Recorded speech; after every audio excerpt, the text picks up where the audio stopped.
যারা গাজর খেতে পছন্দ করেন না, আশা করি তাদের এই রেসিপিটি অবশ্যই পছন্দ হবে। আসসালামু আলাইকুম। আজকে আমি গাজর দিয়ে অনেক মজাদার একটা পায়েস বানাবো। তো সেই জন্য আমি প্রথমে আতপ চাল ভিজিয়ে রেখেছিলাম কয়েক ঘন্টা, তারপরে সেটাকে ব্লেন্ড করে নিয়েছি। একদম মিহি ব্লেন্ড করিনি, একটু গোটা গোটা হয়ে আছে। আর এখানে গাজর গ্রেট করে রেখেছিলাম।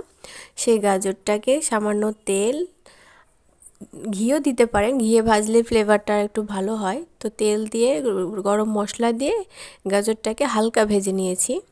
ভেজে নেওয়ার পরে কাঁচা দুধ দিয়ে দিলাম। এখানে হাফ লিটার বের একটু বেশি হয়তো বা হবে। ব্লেন্ড করে রাখা চাল, আতপ চাল আর নারিকেল কোড়া আর সামান্য লবণ। এবার দিয়ে দিচ্ছি আখের গুড়। এটা আখের গুড় না, এটা হচ্ছে খেজুরের গুড়। এখানে চাইলে আপনারা চিনি দিয়েও করতে পারেন, তবে চিনি দিয়ে করলে কালারটা অনেক সুন্দর লাগে। আমি প্রথমে বুঝতে পারিনি, আর খেজুরের গুড় দিয়ে করলে স্বাদটা অনেক ভালো লাগে। তো কিছুক্ষণ নেড়ে চেড়ে জাল দিয়ে নিলেই হয়ে গেল মজাদার গাজরের পায়েস। এটা যারা এখনও ট্রাই করেননি অবশ্যই ট্রাই করবেন।